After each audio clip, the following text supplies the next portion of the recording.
దీర్ఘకాల వ్యాధులకు 20 ఏళ్ల అనుభవం ఉన్న అత్యుత్తమ హోమియోపతి వైద్యం మాస్టర్ హోమియోపతి. అమ్మా నమస్తే. నమస్తే అమ్మా, ఆడవాళ్ళు కాళ్ళకి పసుపు రాసుకుంటారు. అసలు ఎందుకు రాసుకోవాలి పసుపు? మన ధర్మంలో ఉన్నటువంటిదే పసుపు ప్రాధాన్యత, లక్ష్మీప్రదమైనటువంటిది. ఆడవాళ్ళకు కొన్ని నియమాలు పెట్టారు కదా, బొట్టు, పసుపు, గాజులు, పువ్వులు ఇత్యాదులన్నీ కూడా పంచమాంగళ్యాల కింద చెప్పండి. పెళ్ళైనటువంటి వాళ్ళకి మంగళసూత్రాలు, మెట్టెలు ఇవన్నీ కూడా పంచమాంగళ్యాల కిందకు వస్తాయి. పసుపు రాసుకోవటం అనేటటువంటిది ఇప్పటి నుంచి లేదు, ఎప్పటి నుంచో పెద్దవాళ్ళు ఏర్పాటు చేశారు. చూడండి, దాన్ని కూడా మన వాళ్ళు ఒక శాస్త్రపరంగా, శాస్త్రం అంటే ఏంటి అర్థం, శాసించి చెప్పేది శాస్త్రం అంటారు కదా. అంటే నువ్వు ఈ పని చెయ్యి అంటే ఖచ్చితంగా మనం చేస్తాం, ఇది శాస్త్ర సమ్మతం, శాస్త్రం చెప్పింది చెయ్యండి, మీకు మంచిది అని చెప్తున్నారు. ఎందుకు చెప్పారు? ఇందులో కూడా ఒక సైంటిఫిక్ రీజన్, మన ఆరోగ్యాన్ని దృష్టిలో పెట్టుకొని చెప్పారు. ఆడవాళ్ళకి ఎక్కువగా నీళ్ళలో పని ఉంటుంది కదా, అందుకని చెప్పి వాళ్ళ కాళ్ళు పూర్వపు నిజంగానే మా చిన్నప్పుడు నేను మా అమ్మగారి కాళ్ళు కానీ, మా అమ్మమ్మ గారు, నాయనమ్మ గారి ఇంట్లో పెద్దవాళ్ళందరూ కాళ్ళు నేను చూసేదాన్ని. వాళ్ళు పొద్దుగూకులు బావి దగ్గర నీళ్లు తోడటం, ఆ బావి దగ్గర పని చేయటం, వర్షం పడుతుంటే కూడా అంతే కదా, వర్షం పడుతున్నా కానీ ఆ బావి దగ్గర నీళ్లు తోడుకోవటం, అక్కడి నుంచి తీసుకురావటం, ఇవంతా మత్తుగూగులు ఈ మధ్యలో, ఈ వేళ్ల మధ్యలో తెల్లగా పాచిపోయి ఉండేది. పాపం రాత్రిపూట నోవా క్రీములు, ఆ క్రీములు, ఈ క్రీములు రాసుకుంటూ ఉండేవాళ్ళు. ఇవాళ మనకంటే ట్యాపులు తిప్పుకునేది వచ్చేసింది, అంతా కూడా ఈజీ ప్రాసెస్ కదా ఇప్పుడు అంతా, చాలా తేలికైనటువంటి దానికే మనం ఏదో అంటారు, 30 తిప్పులు పెట్టి 3 చెరువులు నీళ్ళు తాగుతున్నాం అనేటటువంటి ఫీలింగ్లోను, లేకపోతే మొయ్యలేనంత బరువు మనం మోసేస్తున్నాం అనే ఫీలింగ్లో ఇలాగ బాధపడిపోతున్నాం. దీనికే మనం చేయలేకపోతున్నాం. ఏమిటి, మిక్సీ తిప్పుకోవడానికి బాధ, గ్రైండర్ స్విచ్ చేయడానికి బాధ, అన్ని స్విచ్లే కదమ్మా, ఒక ఏది స్విచ్ లేదు, ఒక ప్యూరిట్ ఆన్ చేసుకోవడానికి స్విచ్, ఇన్ని రకాలైనటువంటివి ఉన్నాయి. కానీ పూర్వం అలా లేదు కదా, అంత కష్టపడటం, బావిలో నీళ్లు తోడుకోవటం, ఆ నీళ్లు తీసుకొని వచ్చి మళ్ళా కాచటం, దాన్ని వడగట్టడం, దాన్ని కుండలోనో బిందెలోనో పోయటం, ఇలాంటివన్నీ ఉండేవి. వాళ్ళు అంత కష్టపడేవాళ్ళు. అందుకని చెప్పి ఆ పద్ధతిని ఏర్పాటు చేశారు. మన సంప్రదాయంలో కూడా చూడు, పసుపుకు ప్రాధాన్యత ఉంది కదమ్మా. గణపతి పూజ చేస్తున్నాం, మొట్టమొదటి ఏం చేస్తాం, పసుపుతో గణపతి చేస్తాం కదా.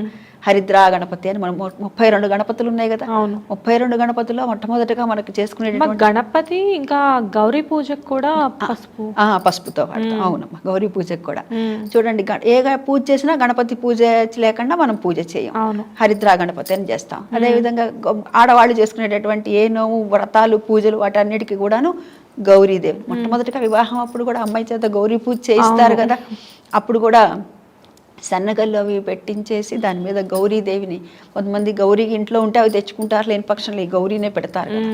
ఈ గౌరీదేవికి, గణపతికి వాడటమే కాకుండా సామాన్యంగా మనం కూడా అందరూ కాళ్ళకు పసుపు పూసుకోవడం, కాళ్ళకు పసుపు పూసుకునే దాంట్లో కూడా ఒక పద్ధతి చెప్పారు.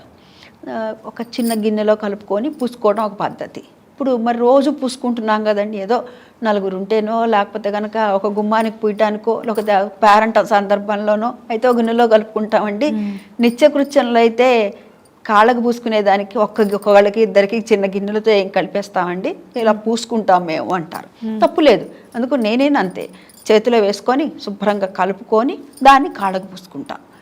అట్లా కాకుండా కొంతమంది అలా చేయటం తప్పు లేదు, అది కూడా మనకు పద్ధతి చెప్పారు. ఇట్లా వెనక నుంచి చీలమండ నుంచి పూసుకోమని చెప్తారు పసుపు, ఇలా చీలమండ నుంచి ముందుకు పూసుకోమని చెప్తారు. ఇలా అది కూడా మొత్తం కలవాలి.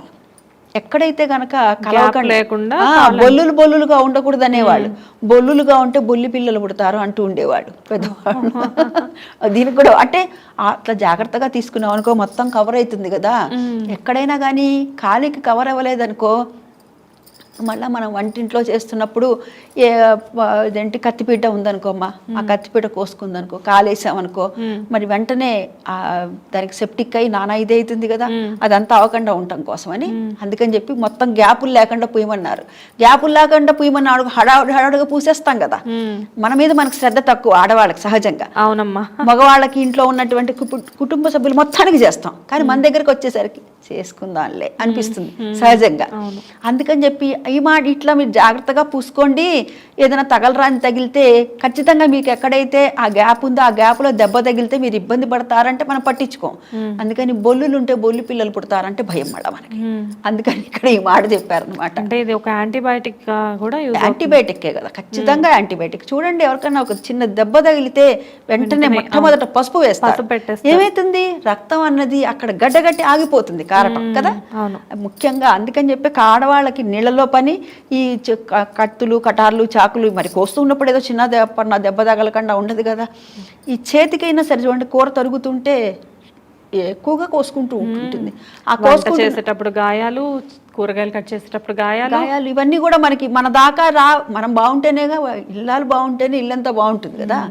అందుకని చెప్పి ఈ దెబ్బల వల్ల కలిగేటటువంటి బాధలు మనల్ని ఇబ్బంది పెట్టకుండా ఉండటం కోసమని ఈ పసుపుని పూసుకోమన్నారు. ముట్టుకునేటప్పుడు ఏం చేస్తాం మనం, చేత్తో కలుపుతాం కదా, కలిపినప్పుడు ఈ చేతికంతా ఉంటుంది కదా. అంటే ఇక్కడ నీకు ఒక రకమైనటువంటి రక్షణ కవచం ఏర్పాటైంది. అందుకేనా అమ్మ పెద్దవాళ్ళు స్నానం చేసే ముందు కూడా పసుపు రాసుకోమని చెప్తారు. అంతే కదా, మరి మొహానికి పసుపు రాసుకోవటం, సూత్రానికి పసుపు రాసుకోవటం, దాని ద్వారా చేతులకంతా కూడా ఉంటుంది. నీళ్ళల్లో వచ్చేటటువంటి కానీ కత్తులు కటార్ల వల్ల కానీ, పొయ్యి దగ్గర వల్ల కానీ, నిప్పు వల్ల కానీ, దేని వల్ల కూడా ఇబ్బంది కలగకుండా ఉండటం కోసం అనేది. అయితే ఇక్కడ పసుపు పూసుకునేటటువంటి రోజు పూసుకున్నా కూడా అమ్మ, ఎప్పుడైనా పూసుకున్నా కొంచెము పసుపుని కాళ్ళ మీద వేసేసి కొంతమంది నీళ్లు పోసేస్తారు. అలా పోయకూడదు, మనం ముందుగానే కలుపుకోవాలి. గిన్నెలో కలుపుకోవడం సరే, లేదంటే ఒకళ్ళిద్దరి కోసం ఎట్లాగంటే చేత్తోనే ఇలా అలా కలుపుకోవచ్చు చేత్తో. కానీ మొత్తం అంతా కాలు మీద మొత్తం అంత 4 మూలలో కలిసే విధంగా పూసుకోవడం ఒకటైతే, పొడి పసుపు కాలు మీద వేయకూడదు.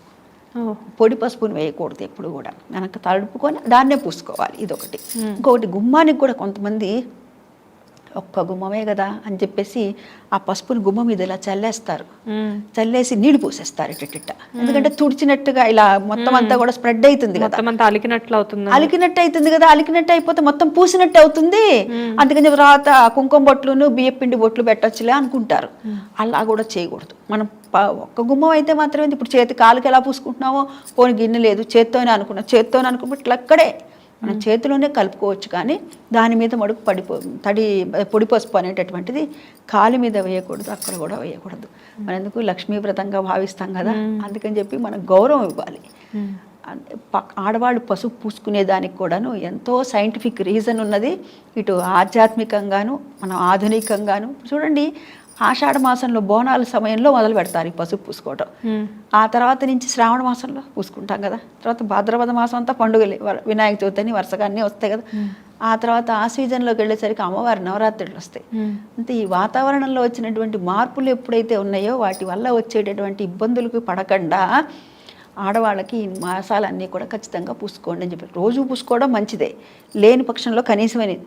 ఇంకొక మాట కూడా చెప్తారు చూడండి, వారానికి 2 రోజులైనా సరే, ఏ శుక్రవారం మంగళవారం నాడైనా సరే, లేకపోతే శుక్రవారం శనివారం అయినా సరే, మీరు కాళ్ళ ఖచ్చితంగా పసుపు పూసుకోండి అంటారు. అంటే రక్షణలాగా ఉంటుంది అని చెప్పడం.